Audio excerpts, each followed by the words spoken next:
Sarah ora ono. Pas ketemu karo Sarah ing kelas, Joni marani Sarah ing bangkué lan langsung nakoni Sarah. Caranya ngomong gitu kok di pasar. Ya apa kata kon aku tadi? Mari lah. Kalau mikir biasa Sewengi ono wayang, Sarah kaget soalnya orang ngerti beritane. loh, emangnya ini bagian apa yang kau hal-hal? Kamu dari siapa? Aku mau gak tahu. Yo, begini dia lah wayang alun-alun. Waduh, betul aku sambil kamu dia. Apa kau kira kau kapan nanya aku? Nah, kau aku nggak wayang barangnya apa kerjanya? Wong wayangnya gitu loh, enak tuh ini nak mama. Lalu dia ada tanya aku ini, wayang pekan loh, TV. Kau ngerti orangnya? Wayang ini salah satu budaya Jawa. Pancen wayang itu salah satu budaya Jawa sih kudu dilestariake.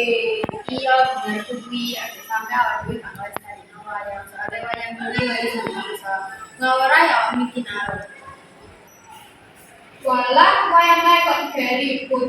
Lah mending delok liyane sih. Emang wayang iki tontonan apa toh? Kanca-kancane Naro mangkel karo ucapane Naro. Kalau aku yang pendepannya seumur berapa?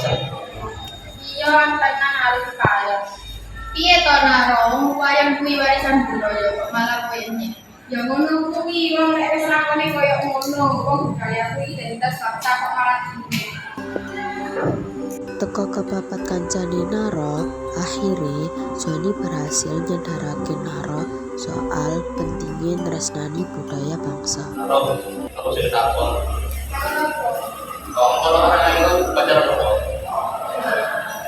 Kowe iki lebih nang pacare daripada ndelok warisan budaya dhewe. Mbok kowe iki pacare semangat keliran mbak padha ndelok wayang remeh bangsa. Ya soalnya aku seneng. Betul karo pacar ae Eli, giliran ndelok wayang ae sulit. Lha kok bahaya kan? Saya kamu seneng kalau ada ya. Lah aku mau nih ada itu juga api. Ada dari sifat api. Akhirnya aku ya bakal senang. Jadi ya ngono kuwi, aku mana sebentar wae ya mereka awak marah nanti sejarai. Jajal awakmu kan sejarai, lek kowe pasti seneng.